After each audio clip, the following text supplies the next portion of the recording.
lorsque des magistrats disent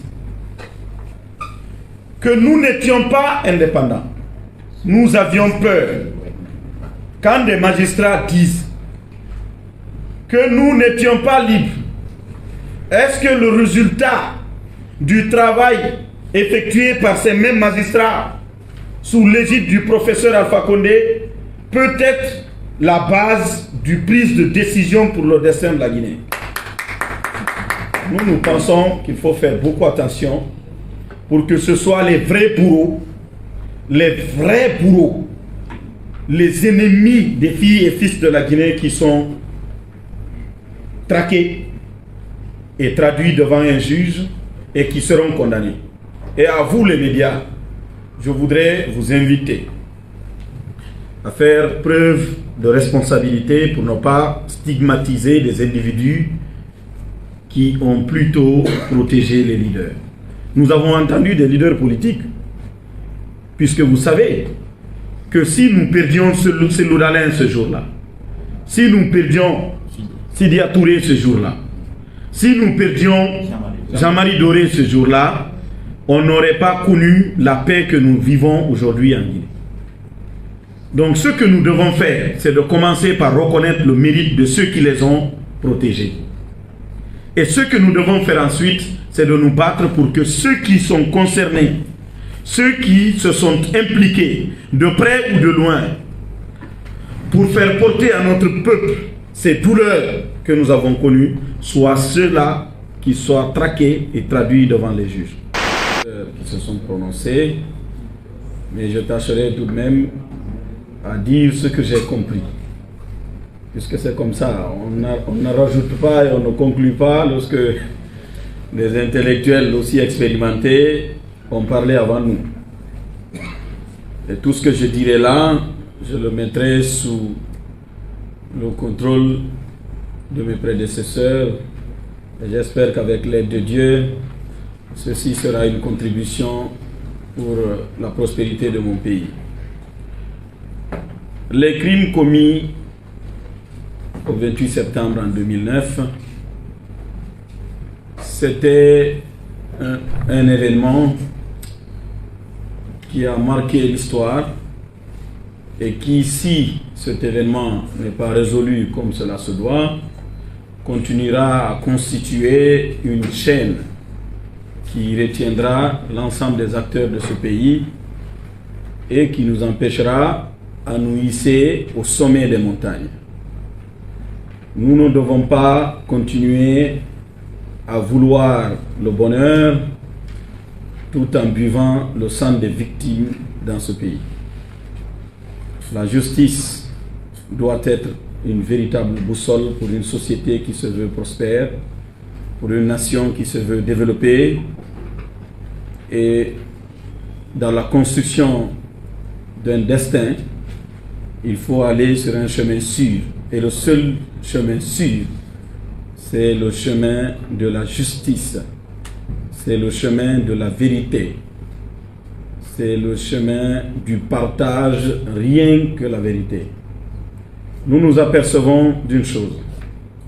Le retard qu'il y a eu lieu, jusque-là, il y a une certaine polarisation du débat sur des individus appréciés par les uns et stigmatisés par les autres, mais nous sommes vraiment désolés de constater que l'homme de droit qui a eu l'opportunité, alors là, l'opportunité de diriger notre pays pendant plus de 10 ans, n'a pas pu rendre justice aux victimes du 28 septembre.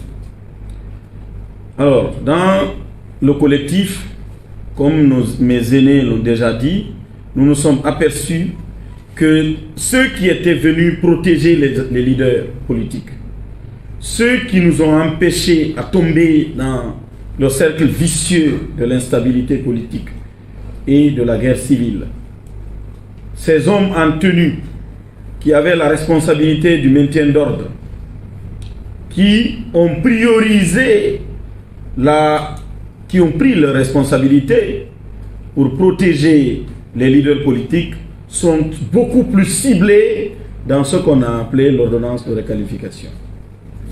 Et on a l'impression qu'il y a une volonté manifeste de garantir l'impunité à ceux qui ont véritablement mis leurs doigts sur le déclencheur qui a fusillé et violé des Guinéennes et des Guinéens le 28 septembre 2009 au stade. Ce qui est malheureux. Nous risquons de cibler d'autres victimes et d'assurer l'impunité à des individus qui ont pris comme habitude de massacrer notre peuple. Donc notre invite dans ce collectif est le suivant. Allons vers la justice, vers une véritable justice. Restaurons la mémoire des hommes et des femmes qui sont tombés. Refusons de vouloir escalader le mur du destin en piétinant les plus faibles qui ont subi nos forces. Acceptons d'être équitables. Une justice équitable, c'est cette justice qui constitue ce qui nous mènera vers ce que nous voulons en tant que peuple. Mais cela ne fonctionnera pas quand c'est une ethnie qui est ciblée. Cela ne marchera pas lorsque ce sont des individus qui n'étaient même pas à Conakry le jour du 28 septembre qui sont ciblés. Rien que parce qu'ils appartiennent à une communauté née et qui a toujours vécu sur les gigantesques arbres de la Guinée. Il faut faire attention. Il faut accepter d'entendre ce que des magistrats ont dit lors des consultations organisées par le CNRD. Lorsque des magistrats disent que nous n'étions pas indépendants, nous avions peur. Quand des magistrats disent que nous n'étions pas libres, est-ce que le résultat du travail effectué par ces mêmes magistrats sous l'égide du professeur Alpha Condé peut être la base du prise de décision pour le destin de la Guinée? Nous pensons qu'il faut faire beaucoup attention pour que ce soit les vrais bourreaux, les ennemis des filles et fils de la Guinée qui sont traqués et traduits devant un juge et qui seront condamnés. Et à vous les médias, je voudrais vous inviter à faire preuve de responsabilité pour ne pas stigmatiser des individus qui ont plutôt protégé les leaders. Nous avons entendu des leaders politiques, puisque vous savez que si nous perdions Cellou Dalein ce jour-là, si nous perdions Sidia Touré ce jour-là, si nous perdions Jean-Marie Doré ce jour-là, on n'aurait pas connu la paix que nous vivons aujourd'hui en Guinée. Donc ce que nous devons faire, c'est de commencer par reconnaître le mérite de ceux qui les ont protégés. Et ce que nous devons faire ensuite, c'est de nous battre pour que ceux qui sont concernés, ceux qui se sont impliqués, de près ou de loin, pour faire porter à notre peuple ces douleurs que nous avons connues, soient ceux-là qui soient traqués et traduits devant les juges. Retarder la justice est un symptôme de pauvreté. Vouloir faire le malin et refuser de rendre justice aux victimes est une volonté manifeste de retarder l'unité nationale. Et nous voulons que tout ce qui doit être fait, tout ce qui sera fait, soit fait dans un esprit de rassemblement, dans un esprit de la construction de la paix, dans un esprit de l'unité nationale et de la réconciliation en Guinée. Tout ce qui va déranger la paix dans notre pays sera autre chose qui va en rajouter aux douleurs que le peuple a toujours portées.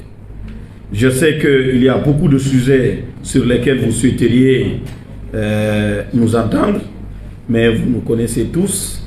Nous avons cette possibilité de dire ce que nous pensons. Le collectif demeurera un temple du savoir et un temple de partage. Ce sera une pépinière pour ceux qui veulent apprendre et ce sera aussi une tribune pour ceux qui ont compris et qui veulent contribuer. C'est un collectif qui sera ouvert à l'ensemble des Guinéennes et des Guinéens qui croient en la liberté, qui croient en la justice équitable et qui croient à l'unité nationale en Guinée. Je vous remercie.